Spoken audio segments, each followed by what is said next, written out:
Casos em finanças, caso 9, variação cambial e efeitos patrimoniais, parte 13, questões 14 e 15. Questão 14. Caso a empresa decida vender o dólar futuro por meio de um NDF, ou seja, um Non-Delivery Forward, o que acontece com o caixa da empresa a cada dia, à medida que o preço do dólar varia? Aqui nós vamos mostrar a diferença de contrato futuro com ajustes e contrato a termo, que é um NDF, sem ajustes. Então vejam a pergunta, o que acontece com o caixa da empresa? Nada, a diferença será apurada apenas no vencimento, lá em 6 de janeiro de 2020, por se tratar de um NDF. O NDF é um instrumento, é uma venda a termo. Se fosse uma venda em mercado futuro, se fosse um futuro em bolsa, por exemplo, a empresa teria que ter depositado margem para fazer essa operação e estar sujeita a receber ou pagar os ajustes diários dependendo da variação do dólar, positivos ou negativos. Ela receberia no caso de ajustes positivos e pagaria no caso de ajustes negativos diariamente.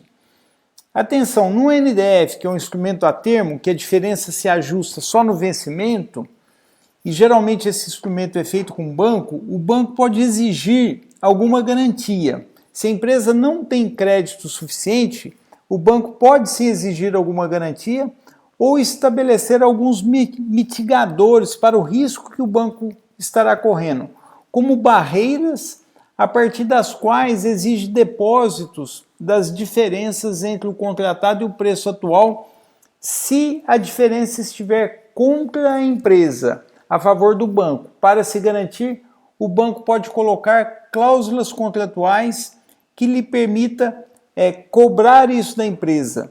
Pergunta 15. Assuma que a empresa tenha vendido no dia 11, no mesmo momento que firmou o contrato de exportação, os dólares no futuro via um NDF a 3,7975 por dólar.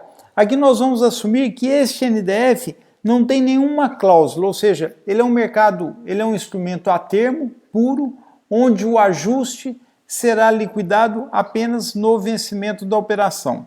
Apresente o balanço patrimonial da empresa no final do dia 11 de janeiro de 2019. Aqui essa questão, ela está incluindo este NDF. O NDF nós vamos ter duas pontas na contabilização. A ponta ativa, que é contabilizada pelo que foi fechado os dólares, ou seja, a empresa contratou um valor para os seus dólares no futuro, nós vamos trazer este valor a valor presente pelo CDI na curva, e a ponta passiva. A ponta passiva, ela reflete o que a empresa está devendo para o banco. Então a ponta ativa, como a empresa vendeu o dólar através do NDF, a ponta ativa é o que a empresa vai receber, que é o que a taxa que ela contratou. A ponta passiva é o que ela vai pagar para o banco, que depende do quê? Da taxa de mercado a cada dia.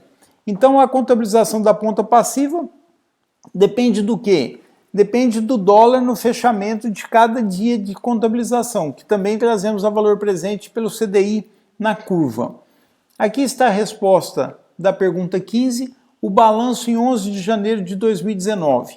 Como a empresa não antecipou recursos, agora ela não tem mais caixa. No seu ativo, ela tem um estoque atrelado ao contrato de exportação. Aqui é a mesma contabilização lá do exercício 8. O estoque, olha só, o estoque dela, o contrato de exportação 500 dólares, 381,02. O CDI na curva, 6,64, 248 dias úteis, e aqui o R$ 1.788,30. Isso aqui nós vimos lá no exercício 8. O NDF, a ponta ativa, a empresa contratou a venda destes dólares que ela vai receber em 6 de janeiro por 3,7975. Nós vamos trazer esse direito da empresa a valor presente pelo CDI, também na curva, lá no dia 6 de janeiro, 248 dias úteis. Na ponta passiva, a ponta passiva ela acompanha o quê? Ela acompanha a taxa de mercado. Então nós temos aqui, no dia 11 de janeiro, o dólar futuro fechou a 3,8102, então a ponta passiva do NDF está aqui a 3,8102, também trazendo a valor presente pelo CDI na curva 248 dias úteis, o que dá R$ 1.788,30. O capital é o mesmo, e aí o prejuízo acumulado com esta nova operação, nós passamos a ter o quê? R$ 77,81. Resultado de que o caixa aqui está zerado, o estoque atrelado ao contrato de exportação mais o NDF, a ponta ativa, que é o que a empresa receberá, menos a ponta passiva, que é o que a empresa pagará, menos o capital, nós chegamos nesse prejuízo. Com isso, nós terminamos a parte 13, questões 14 e 15. Daqui a pouco, parte 14.